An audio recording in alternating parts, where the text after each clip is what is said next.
So here we are on the conservation momentum package. We're on page 2. A stationary bomb explodes. Initially, its velocity is 0. That's what stationary means, folks. It's 0. It explodes, and it breaks into 2 pieces. One piece is 7 kilograms, and it's moving to the left at 1.43 meters per second. The next one is 3 kilograms, and we don't know how fast it's moving. Okay, so let's solve this. So here it says, don't think. In other words, there's a law. Write down the information regarding the conservation of momentum law. You don't get to choose whether you write this down or not. This is how you solve it. So you don't think, you just do it. That the momentum before equals the momentum after. The little prime symbol represents after. Now there's 2 parts here. There's 2 pieces. So the momentum of 1 plus the momentum of 2 equals the momentum of 1 afterwards and the momentum of 2 afterwards. And the most important formula here, so I'd say the first line, momentum before equals momentum after, important. And this one, m1v1 plus m2v2 equals m1v1 prime plus m2v2 prime. You say that fast. You can tell that I've said it so many times that it comes out so fluently. m1v1 plus m2v2 equals m1v1 prime plus m2v2 prime. This is saying that the momentum of number 1 plus the momentum of number 2 is equal to the momentum of number 1 after plus the momentum of number 2 after. That's conservation of momentum. Now it's the time to think. What makes this question so special? Okay, well, one of the things is, and sometimes there's nothing that makes it special, you're just going to have lots of movement. But this one has 0 movement beforehand. That means the velocities, this one here and this one here, are 0. So that means the momentum beforehand is 0.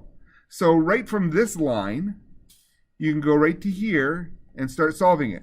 0 equals m1v1 plus m2v2. And they're both primes because it's after. Okay? At this point, it's solving it algebraically. I wouldn't do this. I'd love just plugging in the numbers. But this is just solving it algebraically. Move 1 to the opposite, make it negative. Isolate the V2, plug the numbers in, and get this. This is how I would do it. I'd go from this line here and then write down 0 equals M1, which is 7, and V is negative 1.43 plus M2 and V2. M2 is 3, and we don't know this V. See, now we got an equation with one unknown. Now it's not so intimidating. Let's figure out what that other number is. 7.143, 7 times. So, where am I going? Here we go. Go down here and then hit it clear. Boom. So 7 times negative 1.43. This is going to be 0 equals negative 10.01 plus 3 times V. Now, most people at this point can just probably go right into the calculator and solve it. Put this negative over to the other side, becomes 10.01, and then divided by 3. So take this and divide it by 3, and you'll get a V is equal to 3.336 meters per second. Okay, and I'll just get rid of this line here because some people will look at that and say, hey, is that a fraction? No. Okay, there's my answer. Okay, it was already solved for you there. Let's work on number 2 together. Okay, a blob of clay collides with a stationary blob of clay. Sklitch, and they stick together. It becomes one big blob of clay, and we want to know its speed. So we want to know its speed afterwards. Actually, we want to know its velocity. We're given all the specifics of the stuff beforehand. The mass is 5, and the other mass of the one that's stationary is 3. It's moving at 8, and because of the moving little dots there, it's going to the right. Okay, so it's going to be positive 8, and this one is at rest. So it says, don't think. So this is the encouragement. Write down this, and then this line will be the next line that I would recommend writing down for the full marks. So I'm just going to do that. The momentum before equals the momentum after. Then I go m1v1 plus m2v2 is equal to m1v1 prime plus m2v2 prime. Because there's two objects, that's what you do. Okay? Emphasis, and it's now recorded and up on YouTube. Everyone, you don't do this, you lose marks. Why do I need to do this? Because you're telling the marker, you're telling everyone, I know how to solve this problem. It's a conservation of momentum problem. That's how you say that, by writing this stuff down. Then you start plugging in the numbers, and you'll love it because you've written it all out. It's very easy to solve it in. 5, and the velocity is 8, plus 3, and the velocity is 0, is equal to... Now, it's really one object at this point. Do I want to solve it as two separate objects? No, I really don't. I'm going to combine these two masses together. It's going to be m1 plus m2 because it's now one object moving at this speed, and I'll put it in big black. That's what we want. We want to solve that unknown. Okay, so we have 3 plus 5, or actually 5 plus 3, but don't matter, v. So bringing this down, this is our 0, that goes away, and this becomes 40 is equal to 8v. So v is going to equal 5 meters per second, and I'm going to make that to the right. The picture here showed that it was going to the right. It didn't give it to us as a vector, but we should really use all our speeds as vectors. So it's all our velocities as vectors. I'll pause it. So we're on page 3 here, question number 1. William Tell fires a 0.1 kilogram arrow at a block of wood that is 1.2 kilograms in mass that's sitting on his son's head. If the arrow hits the block at a speed of 50 meters per second and sticks into what? The block, not the head of the son. Okay? And the son of the head is frictionless, so that the block doesn't want to stick to the head. How fast will the block and the arrow combination travel thereafter? Okay? So beforehand, there is the arrow, and its mass is 0.1 kg, and its velocity is 50 meters per second. Then there's a block. I'm not going to draw the sun's head because it doesn't matter at this point. The mass of the block is 1.2 kg, and its velocity is 0. It's sitting on his head. After the collision, there's a block, and the arrow is sticking in the block. And we want to know what velocity it'll be moving at. We don't know the velocity. Let's just leave it as a question mark. Okay, you now tell the marker that, hey, this is a conservation of momentum form question. How do you say that? How do you tell the person that, I know how to solve this? It's momentum. This is how you tell it. You go, P is equal to P prime. And there's two objects, so you go m1v1 plus m2v2 is equal to m1v1 prime plus m2v2 prime. You don't do it, you don't get your mark. Okay, but I know you want your marks, so that's what you do. Now, let's plug in the numbers. The mass is 0.1, the velocity is 50. The other object is 1.2, and its velocity is, I'll put it in black because it's a special one, 0. And afterwards, it's really combined. It's one object. So if you wanted to skip the step that shows that they're combining them together, you could just be clear that you can go 0.1 kg plus 1. Well, maybe I should give myself a little bit more room here. Maybe I'll start a little bit bigger. It's 0.1 kg plus 1.2 kg, and it becomes one object moving at this velocity v prime. Okay, it just combines these two together because it is one object. It is one object after it sticks together. So mathematically, this becomes 5 equals, because the first term here is 5, and this goes away. Now, if we're worried about units, that's mass, which is in kilograms, and speed, which is meters per second. So that is the unit of momentum. Afterwards, this becomes 1.3 kg times velocity. So V will be, out comes your calculators because I don't like dividing by 1.3 either. 5 divided by 1.3, 3.846 meters per second. And it should have a direction. So this is really not a great question. Okay? Because it says it fires the block at this speed. It didn't give me a velocity. So you might want to say in the same direction the arrow was headed in the first place. Okay? Okay, I'll try to always give you velocities, but in same direction as initial arrow.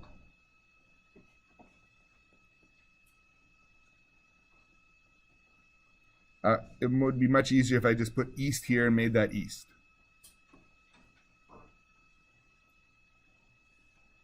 Here we go.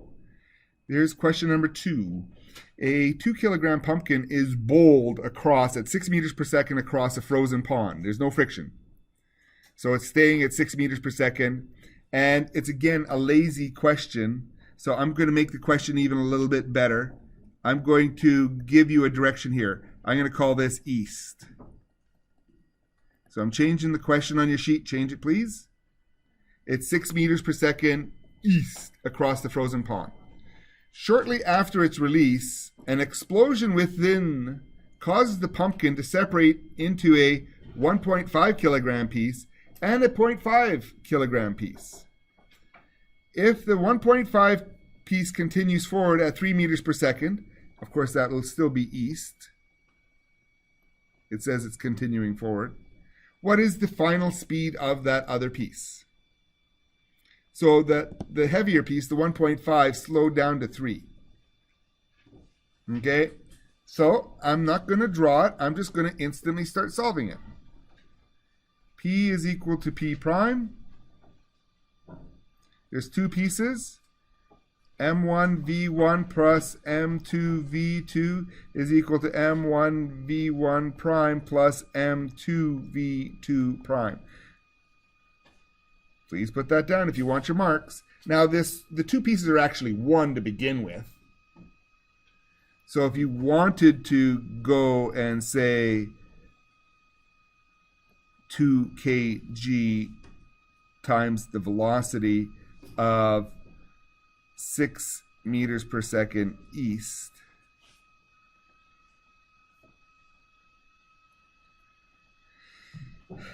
I would be okay with that, but don't get any lazier than that. Okay? You might want to go that it's 1.5 plus the 0.5 to make up that 2. Afterwards, the mass of the 1.5 kg is traveling at a speed of 3 meters per second east. And the 0.5 kg is traveling at the unknown speed v. And if you want the prime, that's v prime, the speed afterwards. And it's v of object 2 prime if you really wanted to go to there. Okay? I'm going to make east positive.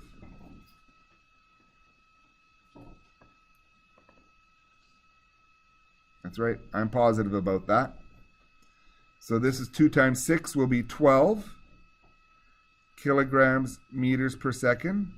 And that's going to be east, but I'm just going to leave that as positive 12.